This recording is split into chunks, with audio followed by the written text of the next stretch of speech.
Hay que esperar un par de minutitos. Vamos a confirmar ahora si estamos saliendo.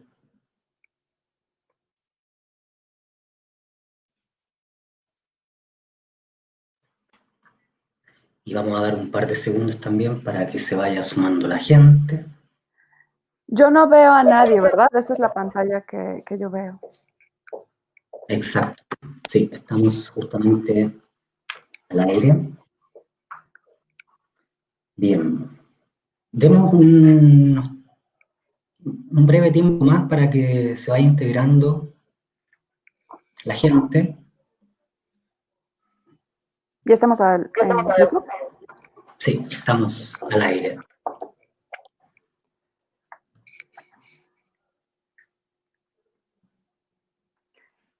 Dame un segundito. Sí, claro. Voy a apagar la cámara un minutito, ¿eh? Enseguida me incorporo.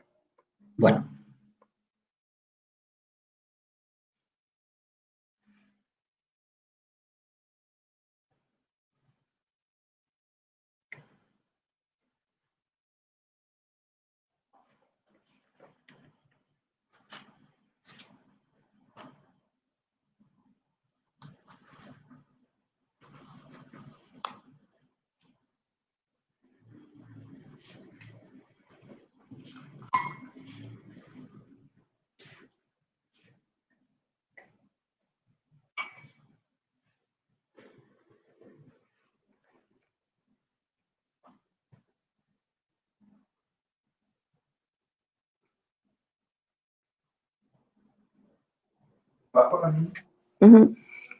Bien. Perdón, ¿eh? Sí, no te preocupes.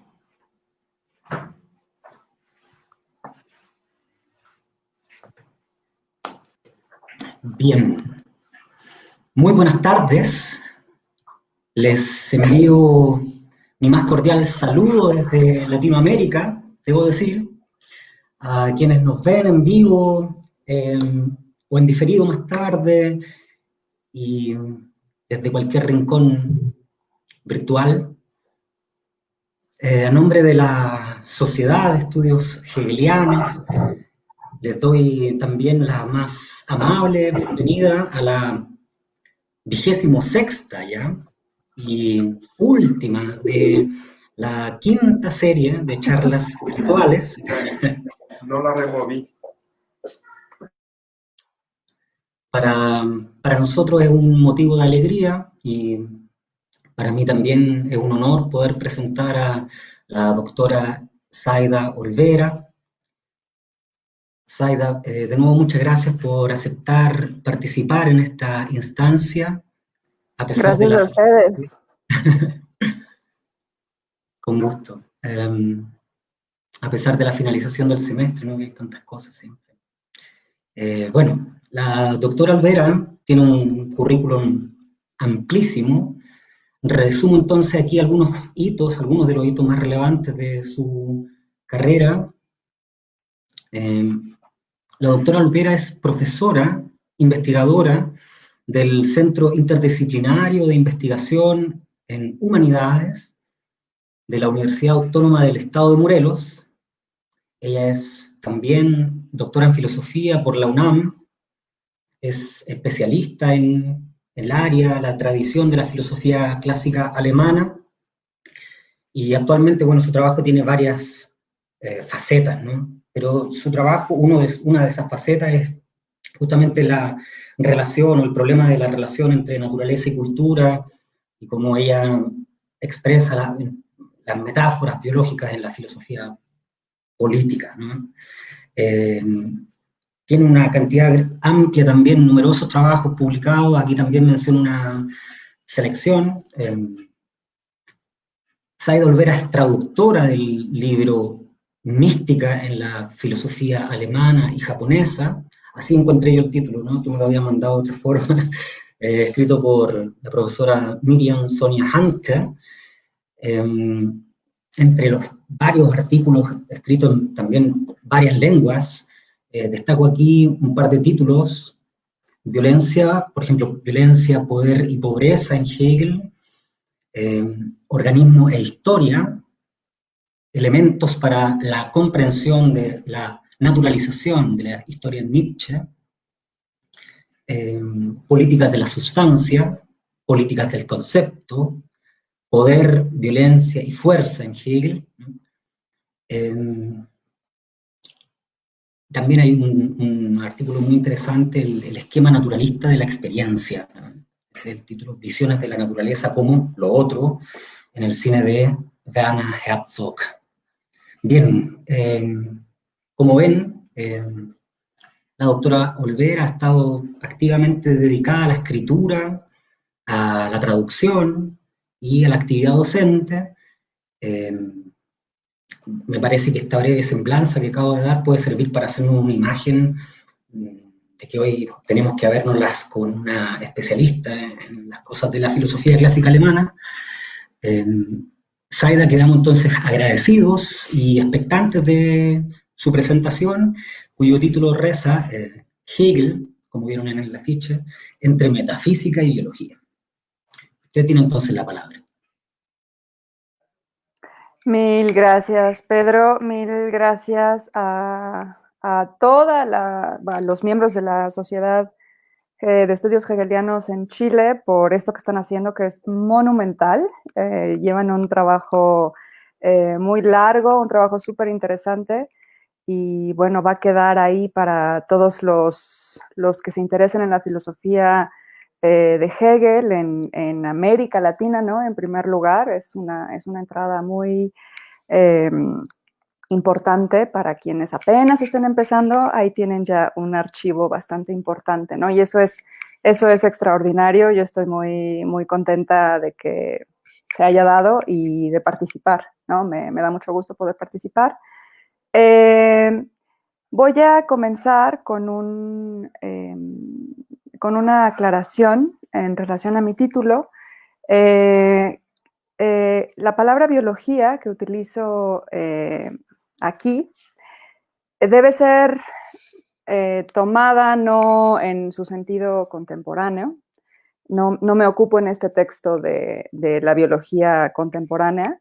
Eso en otra ocasión, ¿no? Cuando lo prepare, tengo algunos apuntes. Creo que Hegel puede entrar todavía en diálogo con la filosofía contemporánea, perdón, con la biología contemporánea, pero en este texto, la biología a la que me estoy refiriendo es para retomar una categoría que utiliza González Recio, un profesor español que publica en su libro, en la Guía Comares sobre filosofía de la naturaleza, un artículo muy interesante sobre el concepto de evolución, y en ese texto González Recio hace una distinción muy interesante, muy útil también, para categorizar el tipo de pensamiento sobre lo vivo, ¿no? Sobre los seres vivos a lo largo de la historia del pensamiento occidental, y categoriza la propuesta aristotélica.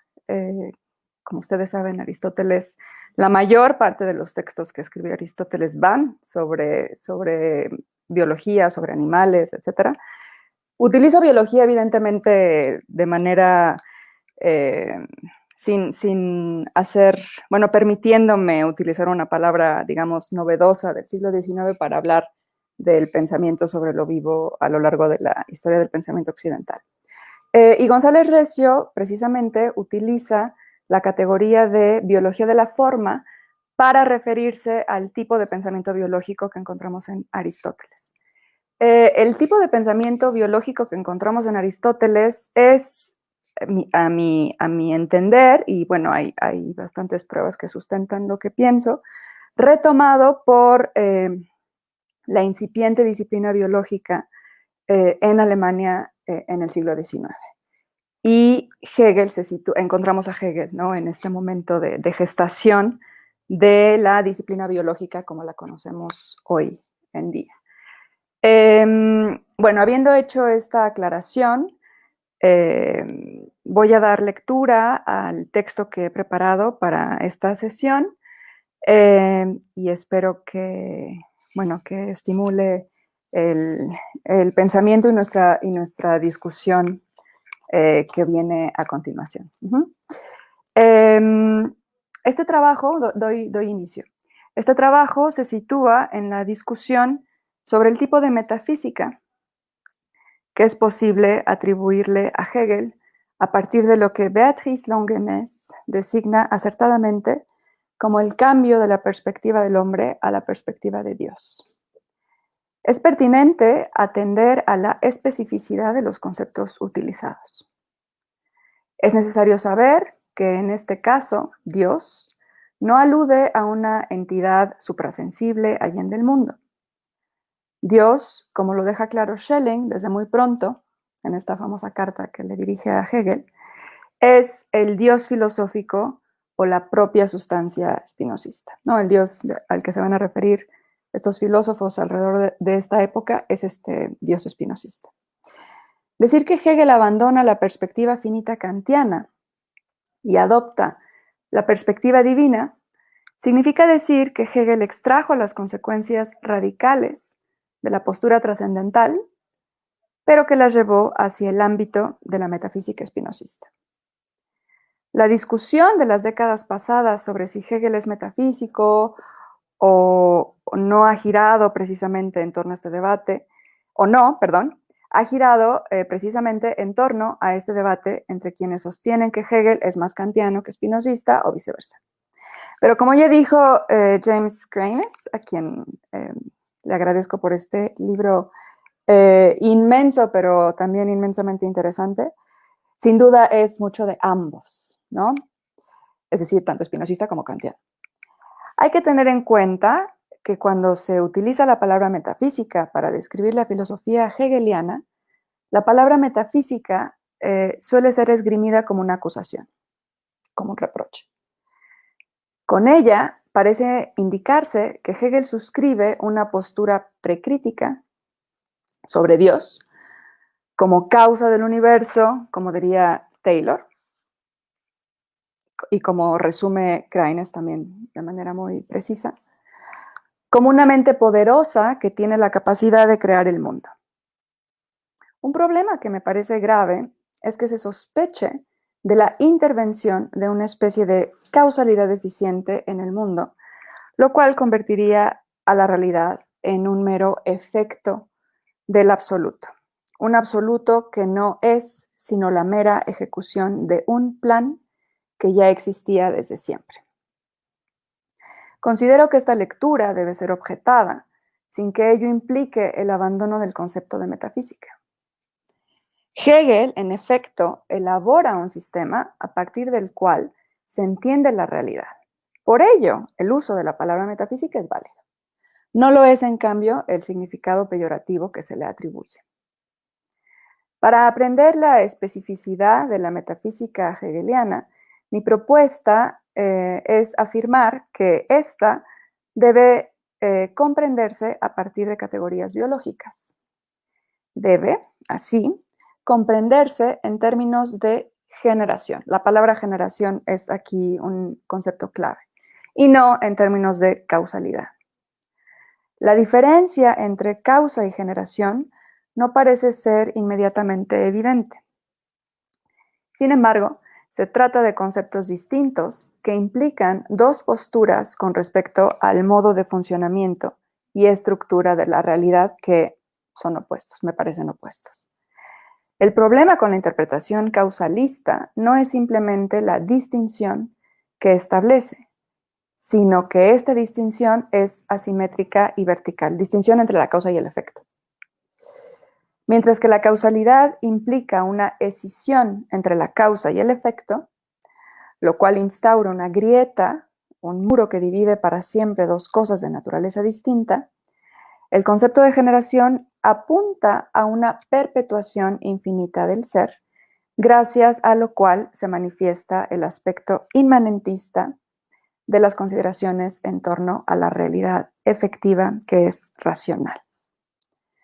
Para aproximarme a una caracterización de la metafísica hegeliana como una metafísica de la generación, entenderé el absoluto hegeliano como una versión biologizada del primer motor aristotélico.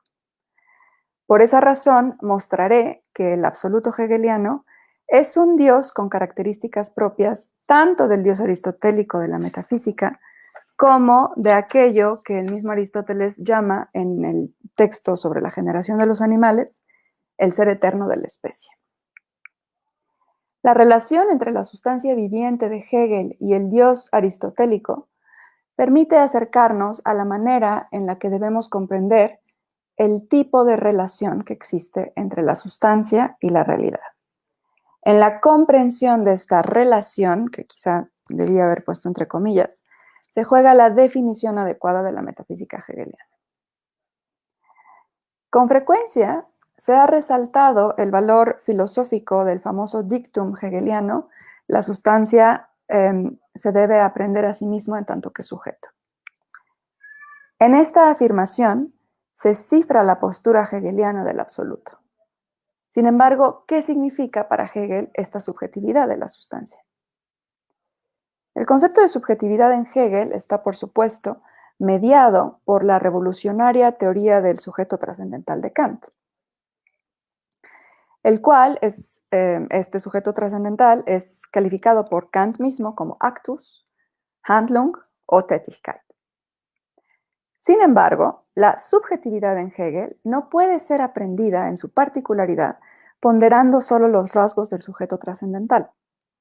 Para entender la subjetividad de la sustancia tal y como Hegel la concibe, es necesario poner de relieve que además de ser espontaneidad, es más que cualquier otra determinación algo viviente.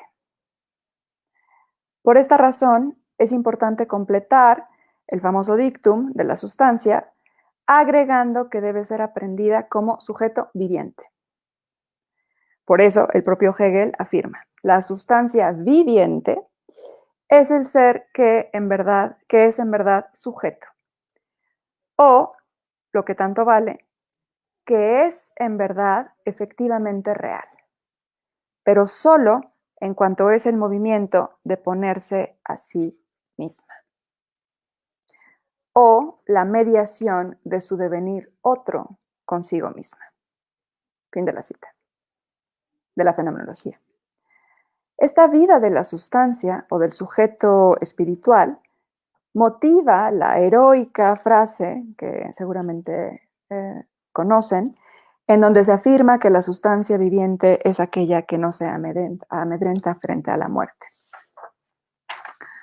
Ahora bien, esta afirmación y la caracterización de la vida sustancial en general se enlaza para Hegel de manera natural con la idea del Dios aristotélico de Metafísica 12, en donde el estagirita lo describe como un ser viviente eterno. Sin duda, la vida del Dios aristotélico permite una mejor determinación de la sustancia como forma de relación. Por lo anterior, no sorprende que Hegel mismo cite a Aristóteles en el momento preciso en el que aparece la disolución del movimiento de la relación, tal y como es explicado tanto en la lógica de la enciclopedia como en la discusión al final del espíritu subjetivo de la enciclopedia también, respecto del tipo de enlace que existe entre Dios y el mundo. La recuperación por parte de Hegel del Dios aristotélico demuestra que Hegel no solo intenta resolver el mismo problema con el que Aristóteles se enfrenta en Metafísica 12, a saber, la relación entre distintos tipos de sustancia, sino que además Hegel sigue la respuesta aristotélica según la cual Dios es la actividad viviente que mantiene en unidad el ámbito del ser.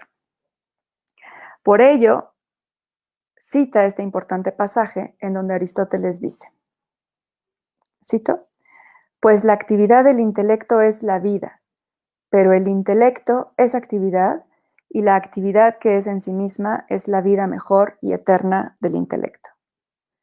Decimos que Dios es una cosa eternamente viviente, la mejor. De manera que la vida y la duración incesante pertenecen a Dios, pues esto es lo que Dios es. Fin de la cita. Echemos a continuación una breve mirada a la caracterización del Dios aristotélico, para después, al final, pasar a las consideraciones sobre particular forma en la que Hegel interpreta estas caracterizaciones, ¿no?, del Dios aristotélico. Aristóteles pretende definir qué es la primera usía, la usía que es inmóvil y que se diferencia de los seres sensibles en general. Su conspicua inmaterialidad no debe conducirnos a asimilarla a algo así como una idea platónica. De pensar la usía como una idea, se estaría implicando que algo que es meramente posible y por tanto carente de vida sería la causa del ser, lo que constituye una metábasis eis allogenos, ¿no? Es decir, que del no ser provendría el ser, ¿no? De este modo también se estaría implicando que esta usía habría podido no causar al resto de las usías. Para Aristóteles, la primacía de la posibilidad sobre la actualidad es imposible, pues la necesidad del ser es inexorable. Por tanto, la vida de la primera usía, inmaterial e inmóvil, es la actividad permanente que de forma necesaria, es causa del ser. Esta actividad de la primera usía no está relacionada con la potencialidad, como en el caso de algunas otras actividades, sino que es actividad permanente. Esta primera sustancia, si bien es responsable por el cambio del mundo sublunar, no se mueve. Afirmar que la primera sustancia se mueve equivaldría a afirmar que podría cambiar, y el cambio implicaría que el primer motor poseería la tendencia hacia la degeneración. Esto no sería propio de una primera usía. Por ello, la vida de Dios es actualidad inmóvil. Pero ¿no es la actividad inmóvil una especie de oxímoron? No para Aristóteles. Y aun si lo fuese, eso no le restaría verdad. La primera sustancia, siendo inmóvil, es actividad y es la causa común a todos los seres. Hasta ahora se ha dicho que la sustancia es inmóvil, que es responsable por el cambio en el mundo sublunar, que es actual. Pero con estas características aún no se define qué tipo de causalidad posee. Aristóteles compara el motor inmóvil a una causa final. Sin embargo, esta causalidad final no es equiparable a la finalidad que tiene cualquier actividad poética. Como la de construir una casa, en donde el fin, la casa, es diferente de quien tiene la intención de construirla, ¿no? También se diferencia de la causalidad final de los organismos. Aristóteles expresa este último tipo de causalidad en la famosa expresión un hombre genera a un hombre. Pero el motor inmóvil no es inmanente a las cosas ni es un género. Causa todas las cosas en tanto que primer motor, pero no es causado. La causalidad final que debe atribuírsele al motor inmóvil es la que lo emparenta con el amor o la belleza. Ambos, el amor o la belleza, son finalidades en tanto que atraen sin ser a su vez atraídos. Por último, Dios, como un centro de atracción de todas las usías, es comparado con el pensamiento o con la contemplación. Aristóteles considera que el intelecto se intuye a sí mismo. Esto se debe, por supuesto, a que la intelección es actividad, ¿no? Coincido con Marco Sangano, en que Aristóteles, mediante la atribución de la vida como actividad intelectiva a esta usía primera, intentó encontrar una respuesta satisfactoria a la pregunta cómo se puede hablar de la unidad de las distintas sustancias o partes a partir de un único principio de organización.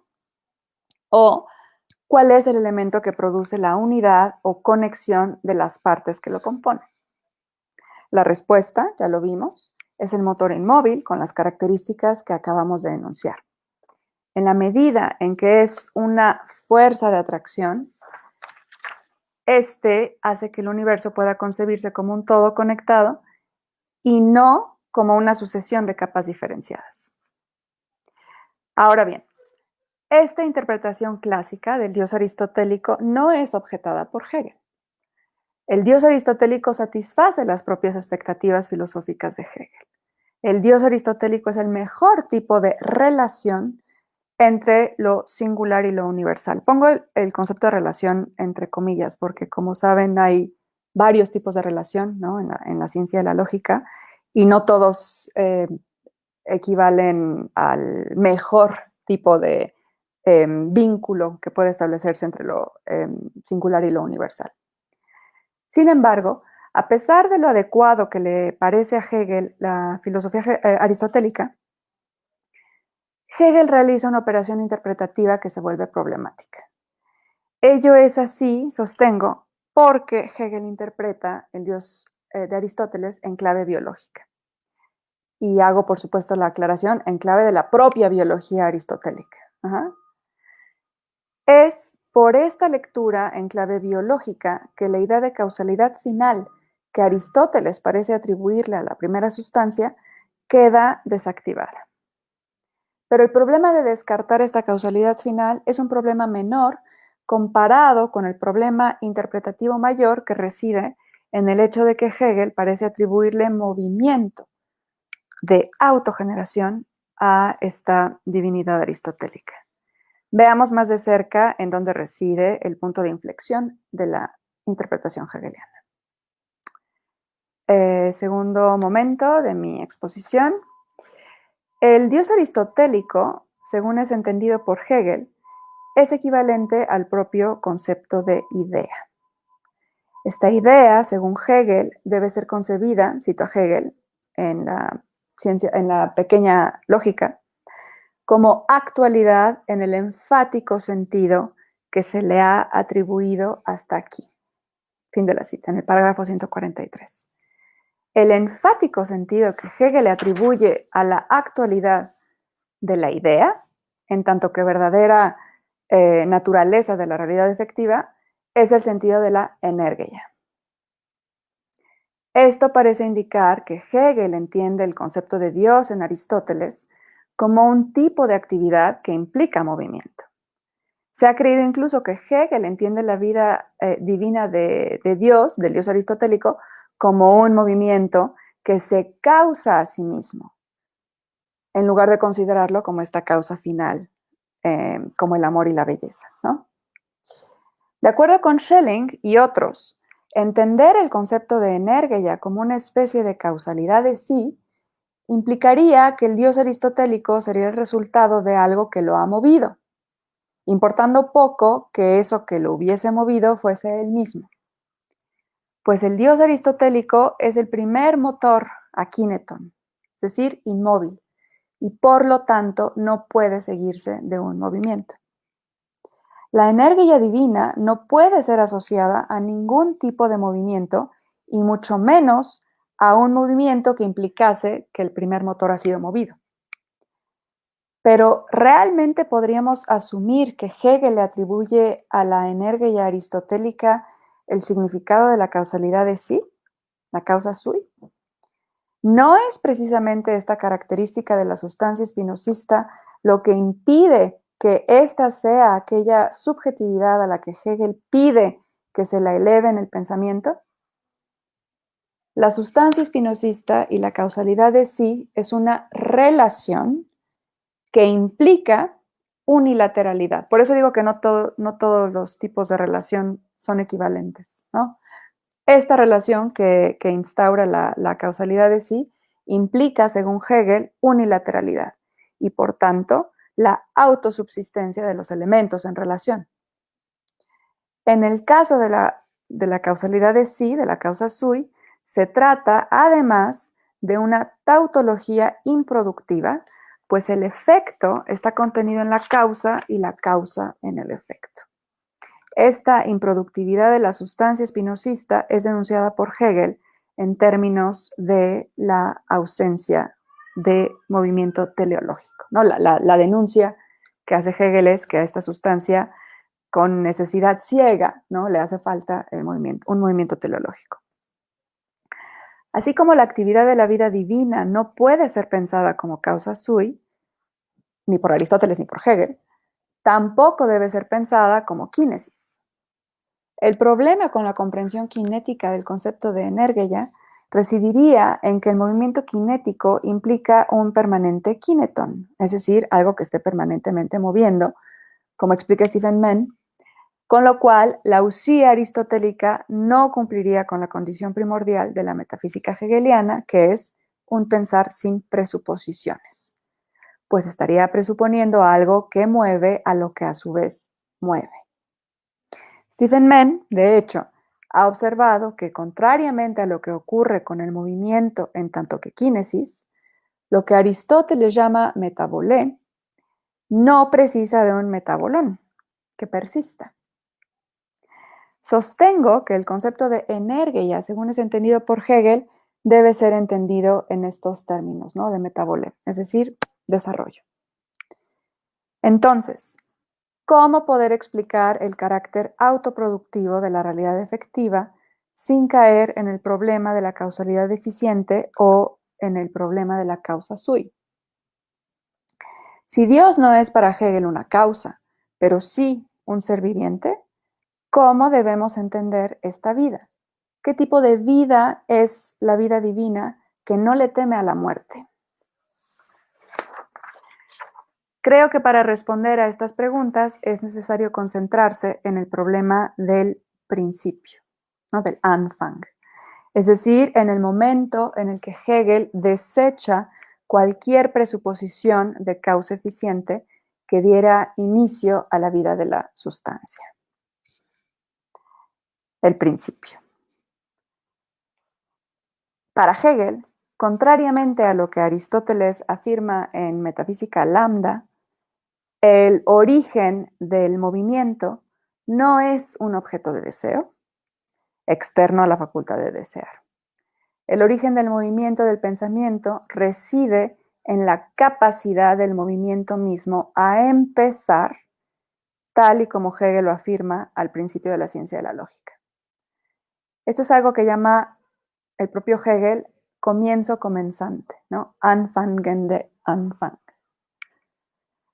Pero Hegel entiende que para pensar en el ser es necesario entenderlo siempre como algo ya mediado, mediación sin la cual el ser se transforma inmediatamente en nada. Gracias al principio de la mediación, Hegel puede afirmar que toda generación, todo comienzo, es comienzo comenzante, es decir, producción que no tiene un productor externo y que es más bien un principio que recorre todas las transformaciones que padece el ser. Hegel no piensa en la productividad como en un comienzo inmediato, ni tampoco como un fundamento reflexivo o como causalidad. La realidad no es la exteriorización de algún tipo de fuerza oculta.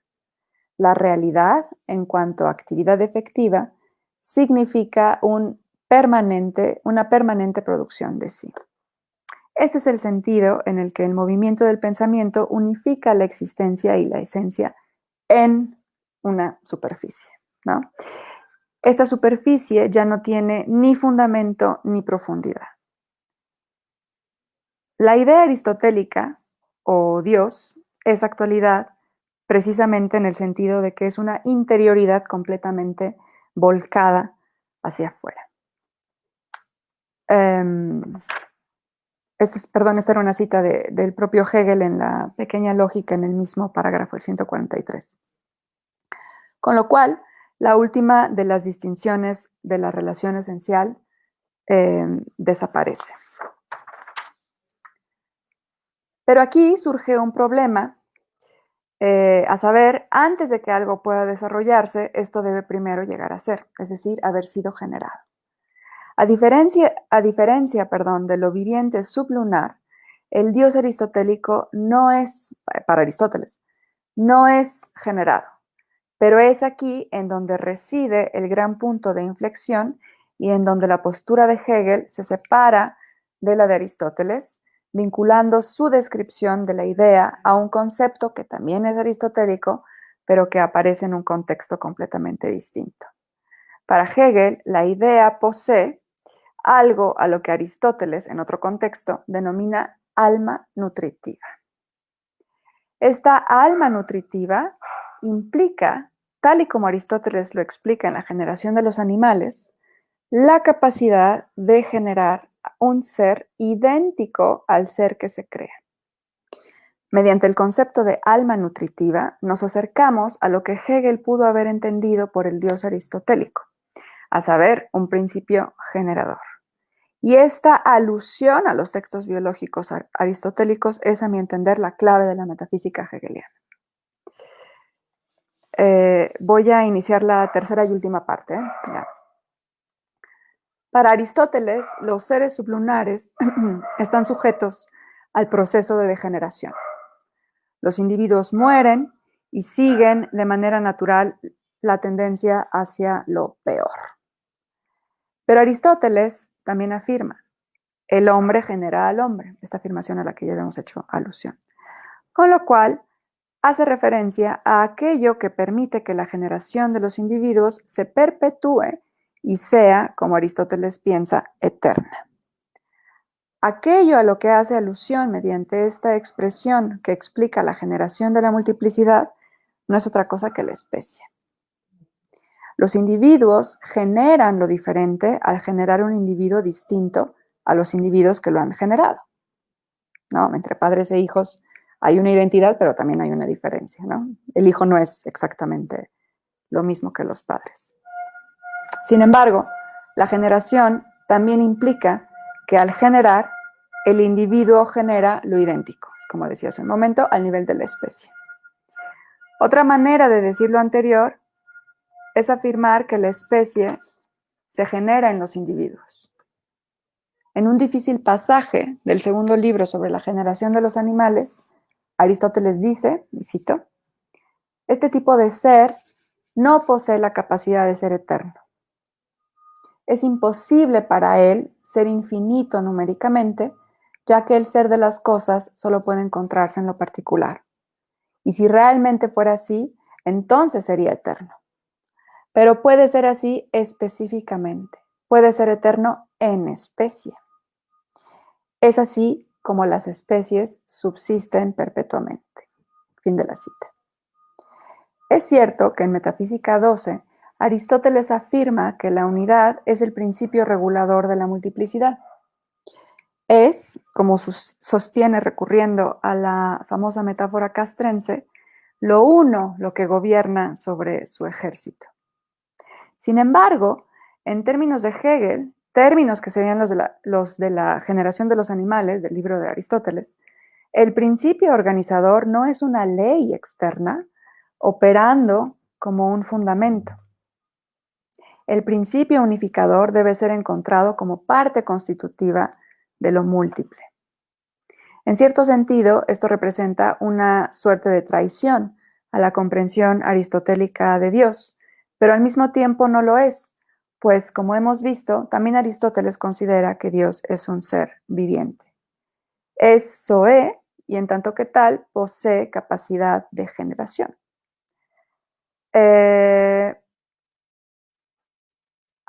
Esta última afirmación la hago en relación al protéptico.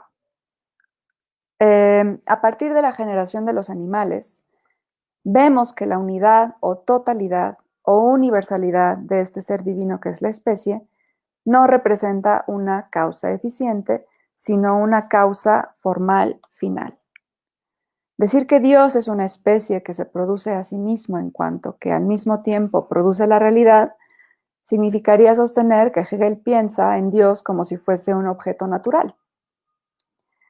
Sin embargo, contrariamente a la teleología natural, que consiste para Aristóteles y también para Hegel en la mera y simple repetición de la especie, el pensamiento, al producirse a sí mismo, tiene esta particularidad que no tienen los seres vivos, de acuerdo con el propio Hegel, de volverse consciente de sí. Que la razón, la idea, se genere a sí misma, no como una especie natural, sino como una especie espiritual, significa que ha seguido el recorrido de sus contradicciones internas y que, contrariamente a la especie natural, ha luchado por alcanzar esta unidad, esta autoconciencia. Bien, voy a cerrar. ¿Qué es lo que produce Dios al producir? ¿O qué es lo que mueve Dios? La respuesta a esta pregunta determina qué tipo de metafísica se hace y determina asimismo la inflexión que se opera entre los términos generar y causar. Si la respuesta es el mundo como equivalente a lo otro, entonces nos encontramos en un pensamiento de la trascendencia.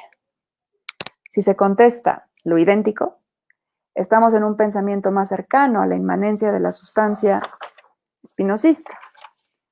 Pero si se contesta a sí mismo como lo otro, se genera a sí mismo como lo otro, entonces arribamos al nivel hacia el cual Hegel transporta la sustancia espinosista. Esta generación de sí mismo en la producción de lo otro es perceptible en Hegel cuando, haciendo eco de la sentencia aristotélica el hombre genera al hombre, mencionado tanto en Metafísica 12 como en la generación de los animales, Hegel afirma que lo racional produce lo que es racional, ¿no? Die Vernünftigkeit produziert Vernünftiges. Por lo anterior, sostengo que en lugar de entender esta producción en el sentido de una causalidad eficiente, como algunos intérpretes han hecho con Aristóteles, Hegel entiende esta actividad y producción divina como autogeneración de la idea. Hegel comprende la actividad y la vida de Dios en términos biológicos del propio Aristóteles y no en un mero sentido metafísico precrítico. Pero esto no significa que reduzca la metafísica a una ciencia empírica. Significa más bien que Hegel, y ahí les va, naturaliza la metafísica. El alma nutritiva explica la actividad propia de Dios no como una simple actividad, sino como un fluir o la plasticidad autodirigida y autogeneradora. Gracias.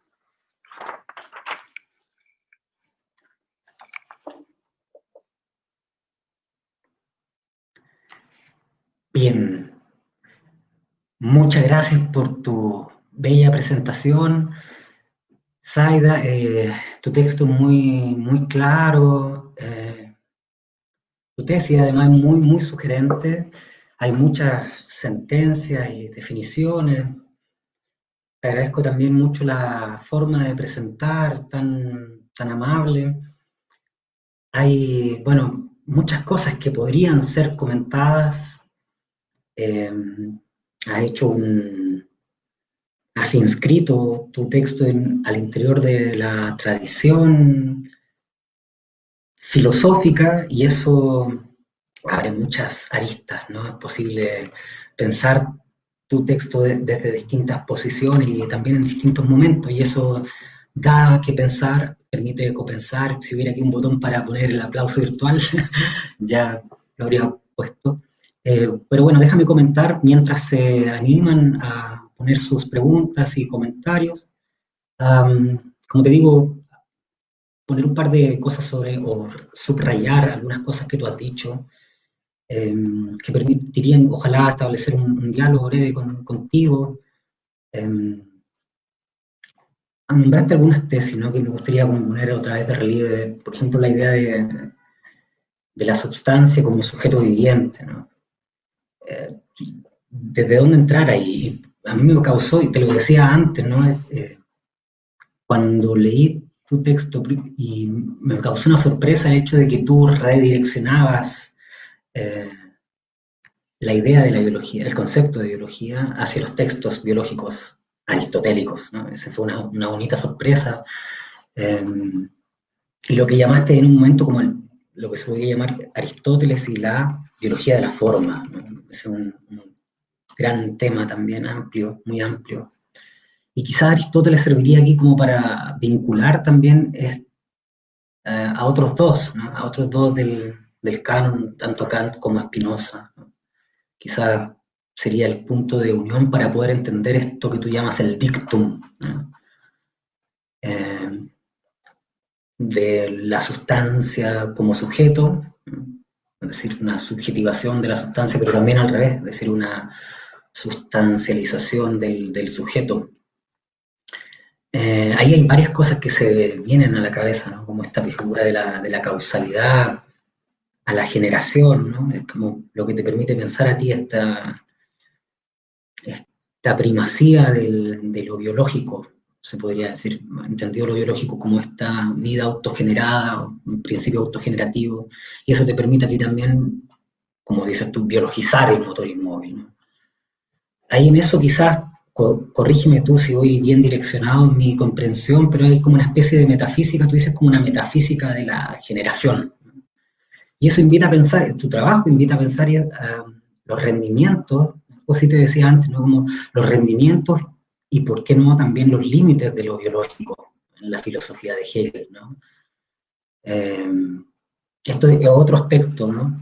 Pero también habría que relacionar o vincular y separar, también distinguir entre una especie de biología contemporánea a Hegel, después los avances de la biología después de Hegel, ¿no? Ver también cómo, qué cosas ocurrieron, ¿no? El estado de la biología o el estado de desarrollo de esa ciencia en la actualidad, y lo que podríamos llamar también una especie de biología filosófica, ¿no? También ahí es posible anclar otra vez estos dos momentos de tu título, ¿no? Pensando a partir solamente del título.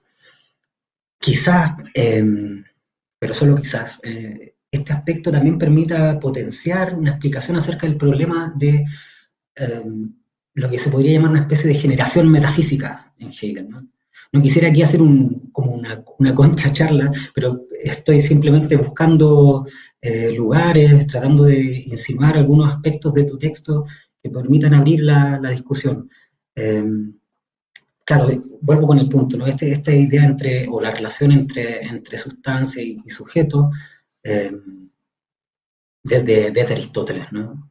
Ahí habría una especie de sujeto sustancial en juego, una vida sustancial, que sería algo así como una especie de también actividad de la unidad viviente, ¿no? Ahí hay un tema que tú bien remarcaste, ¿no? Una tesis que tú te encargaste también antes de diferenciar, de poder como matizar, y eso me pareció brillante, la cantidad de matices, ¿no? Tú estableces como las posibilidades, las varias relaciones que existen en la filosofía de Hegel, y entonces tú planteas que se podría decir, a partir de un tipo de relación, que Hegel habría biologizado el dios aristotélico, ¿no? Una especie como de naturalización, tú dices, naturaliza la metafísica, o le imprime una especie de movimiento autogenerativo a la sustancia divina. Y ahí te lo dejo aquí como, te lo nombro al pasar, ¿no? Tú nombras una especie en tu texto como una especie de punto de inflexión hegeliano, ¿no? Un punto de inflexión para poder comprender sobre el basamento de lo biológico la metafísica en Hegel, ¿no? El problema de lo metafísico. A partir de eso hay algunas cláusulas, ¿no? O premisas que permiten comprender esta vinculación. Una sería, creo yo, Dios como energía, ¿no? Actualitas, actualidad, ¿no?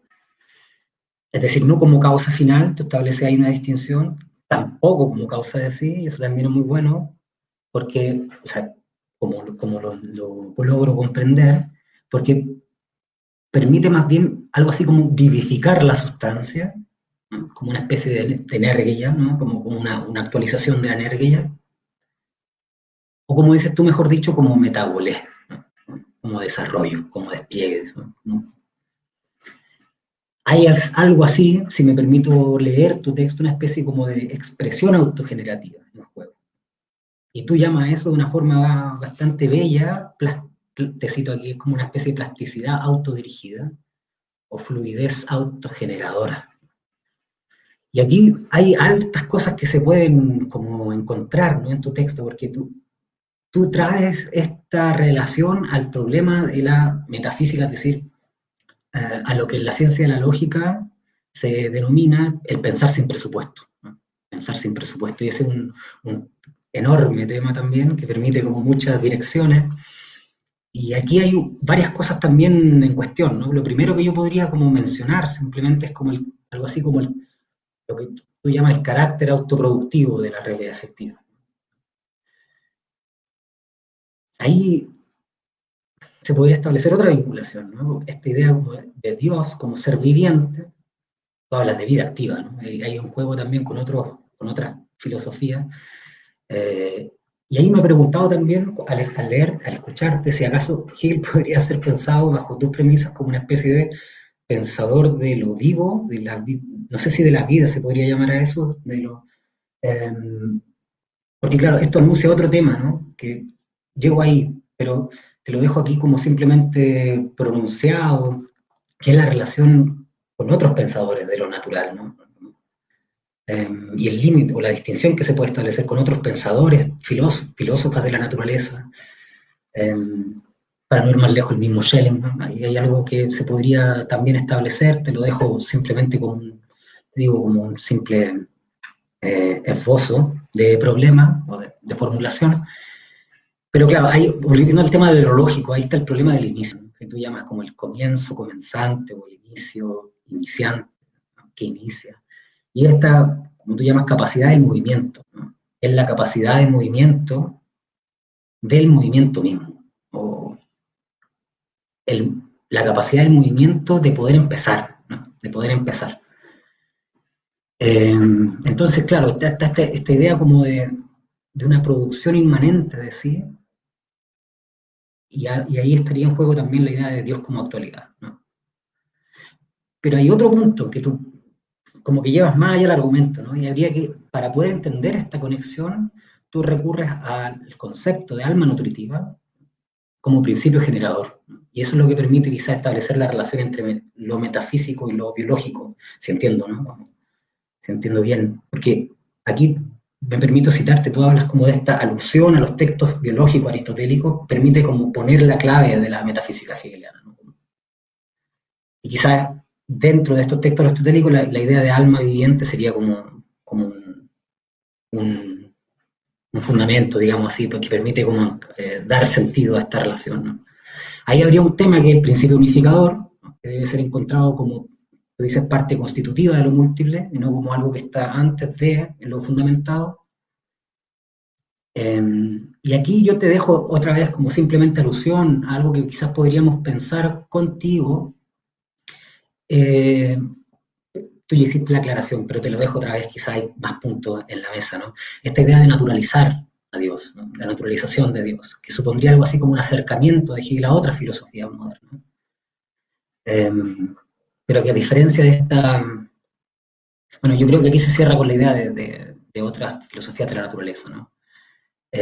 Mira, al respecto, cuando te escuchaba, te lo dejo aquí como otro aspecto de la reflexión, ¿no?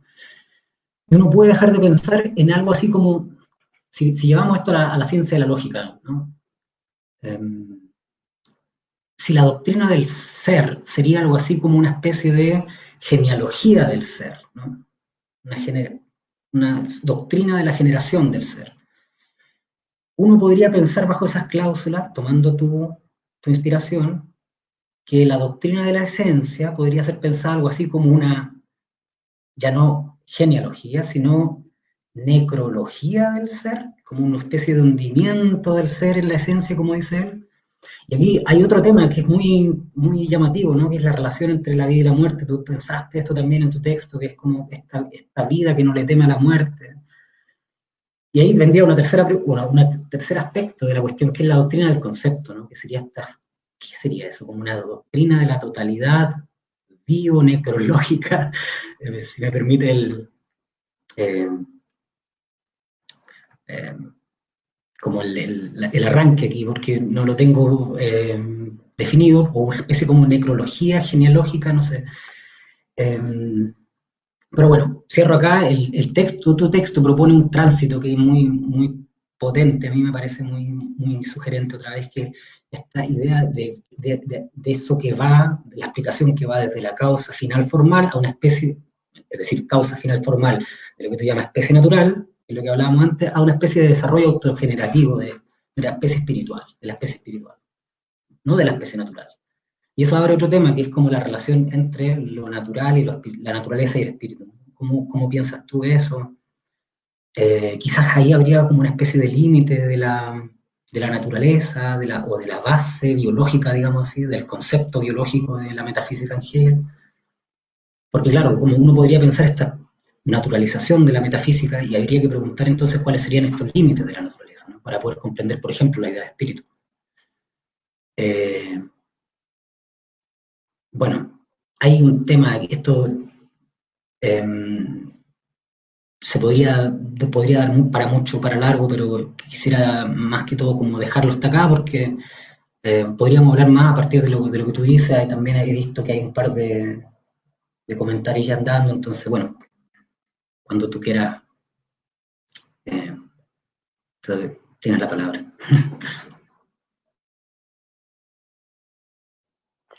Gracias, Pedro, por los comentarios, por las preguntas, por las sugerencias. También esta lectura de la ciencia de la lógica como genealogía, necrología y como genealonecrología es sugerente. Exploremos a dónde podemos llegar con esto.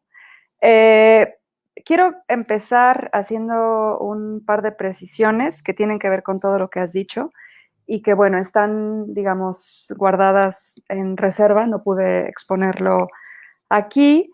Bueno, ya dije que me refería al pensamiento biológico aristotélico, a lo que González Reggio llama biología de la forma, que es el pensamiento biológico propuesto por Aristóteles, ¿no? Y Aristóteles, en su escrito La generación de los animales, hace toda esta explicación movilizando toda la teoría de las cuatro causas, cómo es que se generan los animales que vienen de generación, ¿no? Porque no todos los animales para Aristóteles nacen de la misma manera o emergen en el ser de la misma manera. Y esta tesis de Aristóteles con el concepto clave, que es un concepto que para mí me abrió los ojos hacia el hecho de que la filosofía siempre está retomando conceptos de otras áreas y las otras áreas también, es decir, hay un permanente intercambio de metáforas, ¿no? entre las disciplinas. El concepto de epigénesis, al que Aristóteles se refiere en su texto sobre la generación de los animales, es un texto que brincó hacia el pensamiento fisiológico de la época de Hegel, y Hegel no fue el primero en adoptar la idea, ya antes de él había estado Herder y tal. Esto lo menciono nada más para situar un poco en el tiempo la emergencia de este pensamiento biológico del que Hegel abreva. Lo menciono para también hacer una distinción, ¿no? Hegel piensa el concepto de vida desde mucho antes de la redacción de la ciencia de la lógica, ¿no? El concepto de vida ya lo puso en evidencia Manfred Baum en este magnífico texto sobre la generación, ¿no? Pues sí, la generación, la emergencia del concepto de dialéctica en Hegel, que el concepto de vida ya había sido explorado en la teología, en textos teológicos, ¿no? El significado teológico de la vida, y había sido aplicado, digamos, ¿no? a otros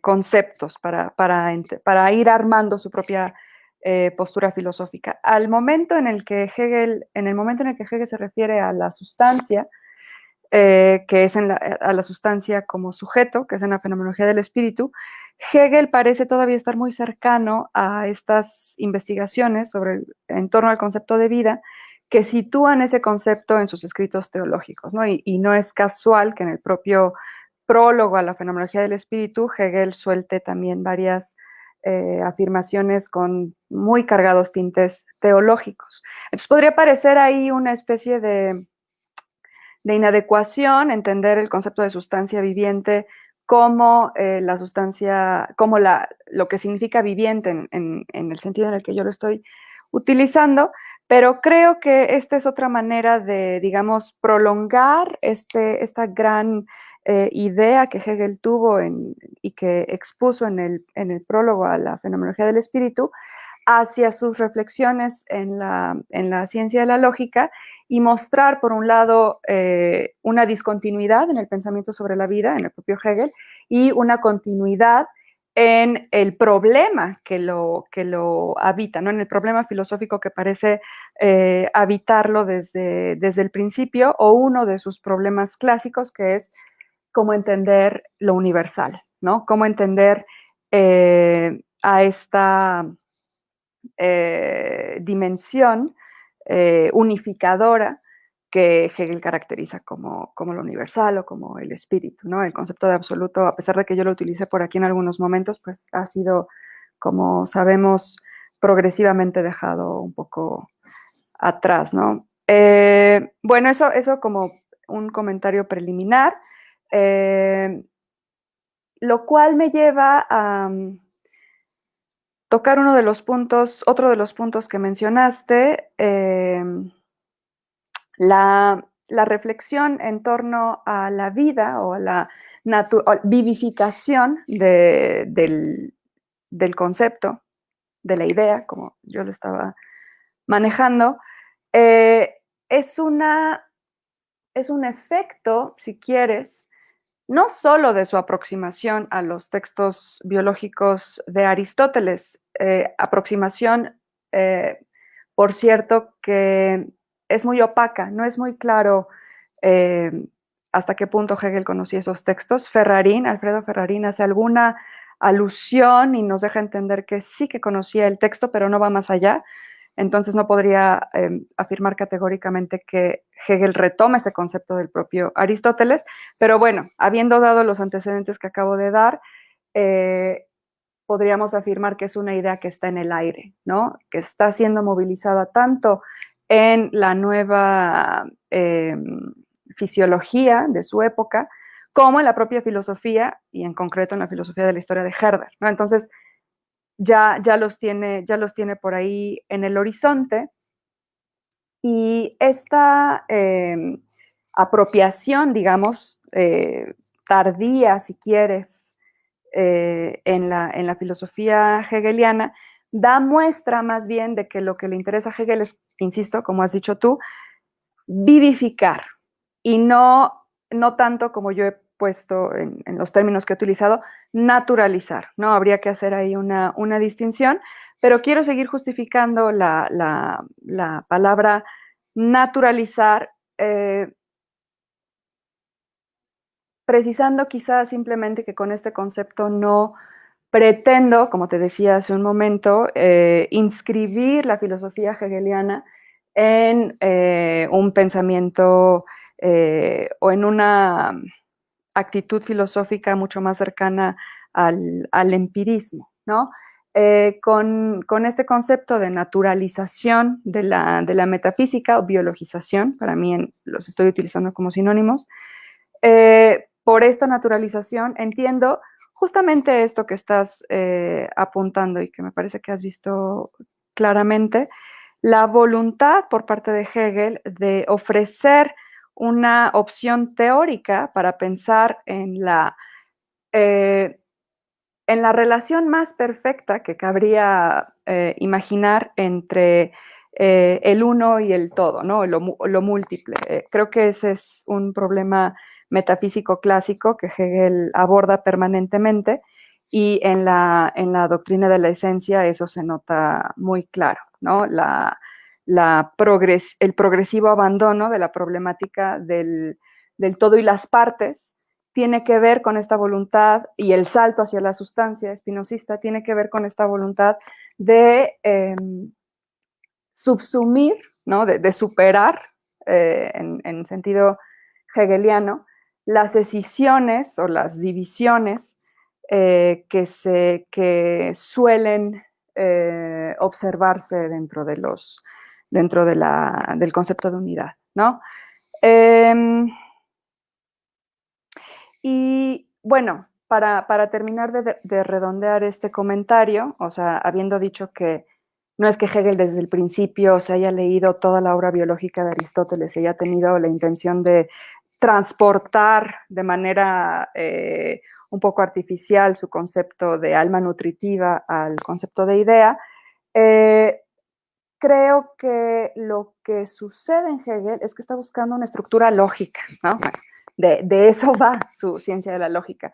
Y esa estructura que encuentra no es una estructura, no es un armatoste ahí fijo y oxidado, sino es una estructura que obedece a la lógica de lo viviente, ¿no? Lo que podríamos llamar la lógica de lo viviente, tomando esta expresión de este filósofo de la biología, filósofo francés de la biología, Monod.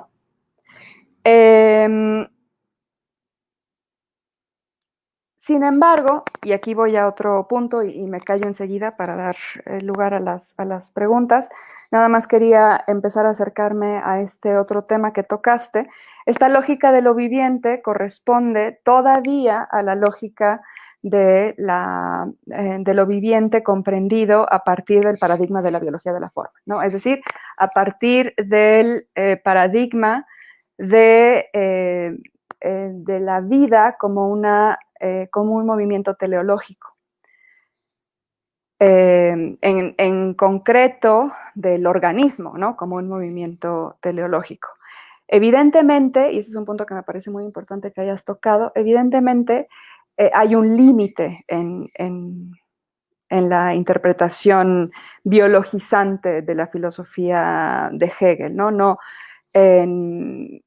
Hay un punto en el pensamiento sobre lo vivo que ha representado un cisma, ¿no? Que ha marcado una diferencia radical entre las antiguas formas de pensar lo vivo, en las que me parece que Hegel todavía se inscribe, y en la forma en la que actualmente se concibe. Ese punto, ese cisma, ese punto de quiebre, pues no es otro que Darwin, ¿no? A partir de Darwin, la manera de comprender lo vivo, la manera de comprender la lógica de lo vivo, implica tomar en cuenta otras categorías que excluyen por principio la causalidad formal final, ¿no? Una de las cosas más revolucionarias que Darwin puso sobre la mesa es que no hay ningún tipo de causalidad final a la que la estructura de los organismos obedeciese, ¿no? Y creo que a partir de este pensamiento, de esta idea fundamental de la biología que nació con Darwin, encontramos un límite al pensamiento hegeliano, ¿no? Para enunciarlo con conceptos clave en los que he pensado, el problema con Hegel es, el problema con el pensamiento biologizante de Hegel es que no es muy claro cómo nos permite pensar en la variación o en la contingencia, ¿no? Esto es todo un temón que ya se ha quedado mucho de qué hablar. Yo creo que si bien podemos hablar de plasticidad, esta idea no es mía, ¿no? Es de Catherine Malabou, que tiene este texto sobre Hegel y el concepto de plasticidad. Si bien podemos hablar en Hegel de plasticidad, no podemos hablar en Hegel de dos conceptos que a mi gusto son conceptos que tienen un rendimiento filosófico muy interesante a partir de Darwin, que es, insisto, la variación y la adaptación, ¿no? Creo que ahí encontramos un límite, ¿no? A la filosofía, al rendimiento que puede dar hoy en día la filosofía hegeliana.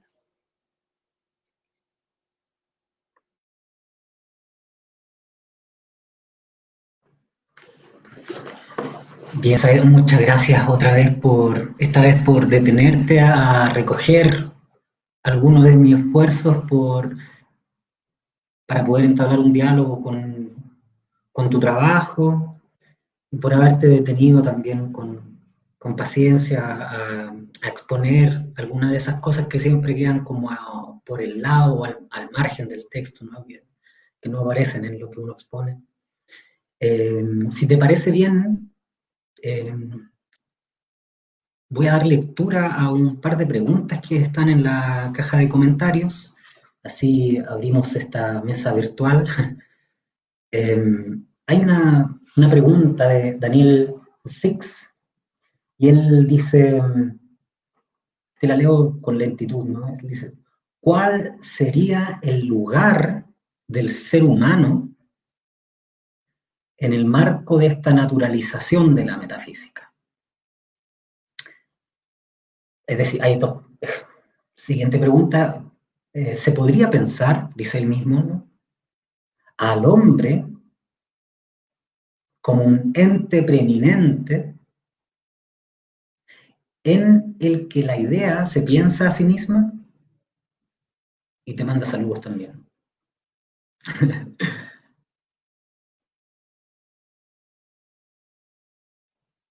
Si quieres, ¿puedes responder esta pregunta? ¿Te parece? Ya.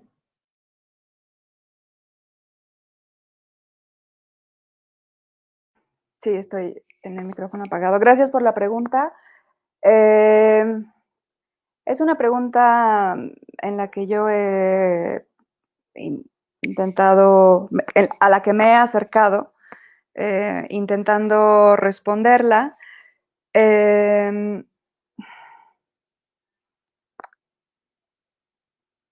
Creo que para Hegel el ser humano, ¿no?, como especie, constituye de alguna manera un aspecto fundamental, bueno, no de alguna manera, de hecho, un aspecto fundamental de su filosofía, ¿no?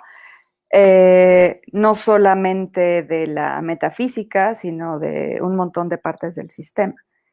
Es el ser humano el que lleva, digamos, a su colofón el espíritu, en la medida en que es el ser humano el que realiza, el actor principal de la historia.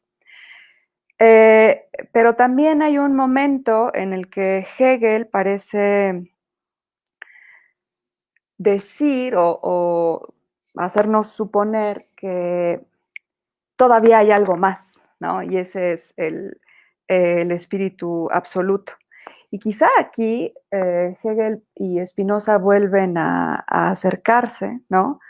En el sentido de que lo que le toca al hombre, ¿no?, en esta metafísica naturalizada, es la comprensión precisamente del ritmo de la realidad, ¿no? Su participación efectiva, evidentemente hay que comprenderla, nuestra participación efectiva, ¿no?, en la historia de la libertad.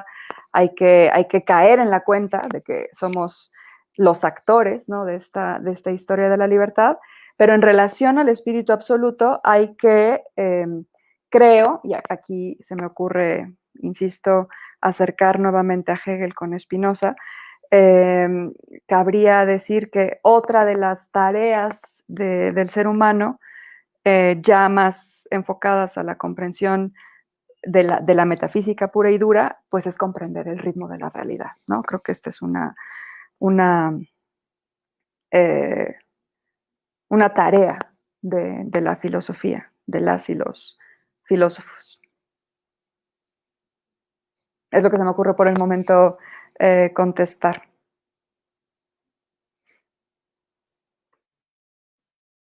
Bien, muchas gracias por esa respuesta también. Hay, de hecho, más preguntas, aparte de un par de felicitaciones también. Carlos Segura te da las gracias también por la presentación y le gustaría preguntar lo siguiente, dice él. Primero, el espíritu entonces se genera a sí mismo desde la intersubjetividad, entonces, y después, segunda parte de la pregunta, y si es así, ¿no? Segundo, ¿cómo intervendría el concepto de libertad que es algo que tocaste ahora último, ¿no? En esta generación del espíritu. Hasta ahí cierra la pregunta.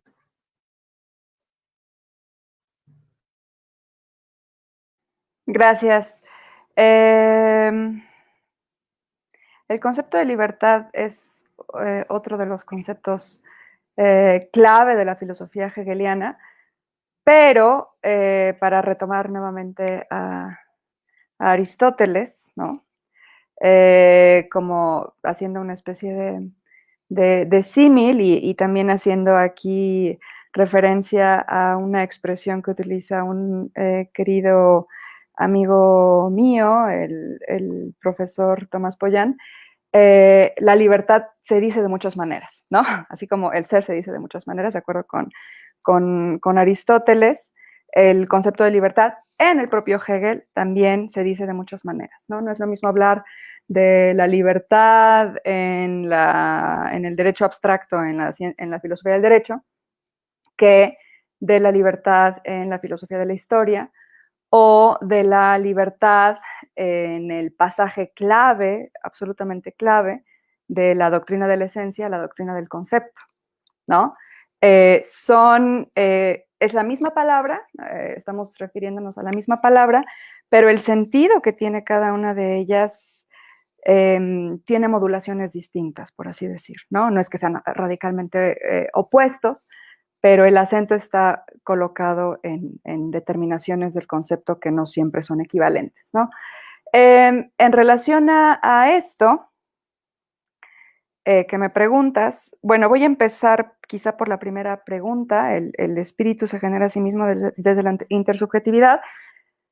Sí, pero aquí el punto, yo me estaba refiriendo a un concepto que prefigura al concepto de espíritu, ¿no? Que es el de idea.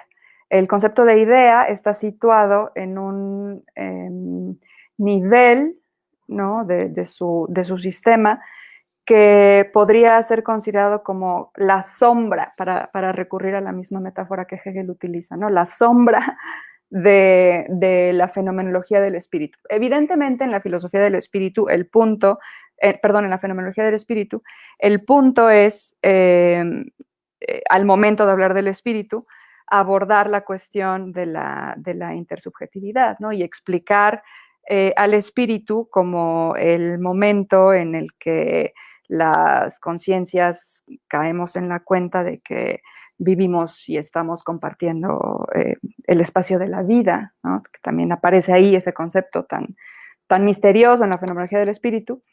Y evidentemente ese momento marca de alguna manera el nacimiento del espíritu consciente de sí, ¿no? Sí, intersubjetividad y espiritualidad en este contexto están vinculados.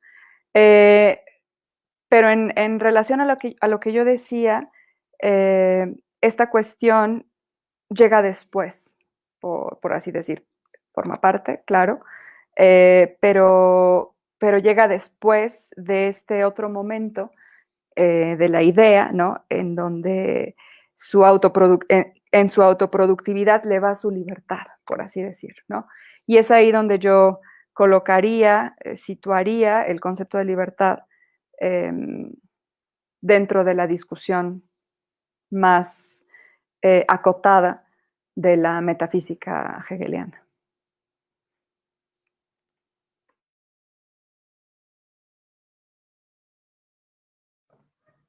Perfecto. Muchas gracias. Mira, por ahora no veo más preguntas y comentarios, pero sí llevamos 1 hora 18 minutos, 50 segundos. Es un buen tiempo. Yo quisiera, a nombre de la Sociedad de Estudios Hegelianos, agradecerte enormemente otra vez por tu tiempo, por tu trabajo, por darnos algo así como un concentrado de